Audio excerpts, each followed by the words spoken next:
muthuselvam YouTube channel நேயர்கள் அனைவருக்கும் என்னுடைய இனிய காலை வணக்கம். மே மாதம் 28ஆம் தேதி இன்றைக்கான விரிவான காலை வானிலை அறிக்கை. அறம் விருதுகள் 2023 விழாவிற்கு சென்று கொண்டிருக்கக்கூடிய காரணத்தினால வாய்ஸ் கொஞ்சம் பிரேக் ஆகிருக்கும், அதனால் இறைச்சலாக இருக்கும்.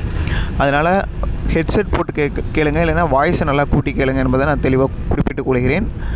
இன்றைக்கான வானிலை அறிக்கை பொறுத்தவரையில் நம்ம எதிர்பார்க்கப்பட்டபடியே அரபிக்கடல் பகுதியில் புதிய காற்றழுத்த தாழ்வு பகுதி புயலாக உருவாகப் போகிறது. அந்த புயல் பிபர்ஜாய் புயலாக வலுவடைய இருக்கிறது.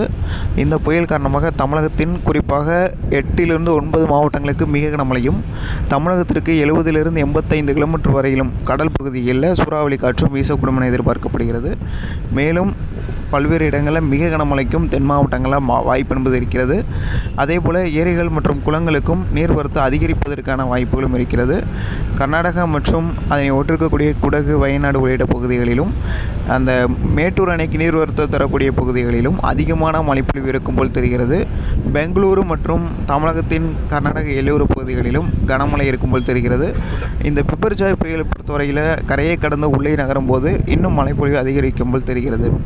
இது இன்றைக்கான விரிவான வானிலை அறிக்கை. அடுத்தடுத்து வரக்கூடிய நாட்களில் தெளிவாக அறிவிக்கப்படும். அதே போல் இன்றைக்கி ஷார்ட் மெசேஜாக இருக்கும். மதிய வானிலை அறிக்கையில் தமிழகத்தில் எந்தெந்த மாவட்டங்களில் மழை பெய்ய போகிறது என்பதை பற்றி தெளிவாக பார்க்கலாம். தொடர்ந்து இணைந்திருங்கள். நன்றி, வணக்கம்.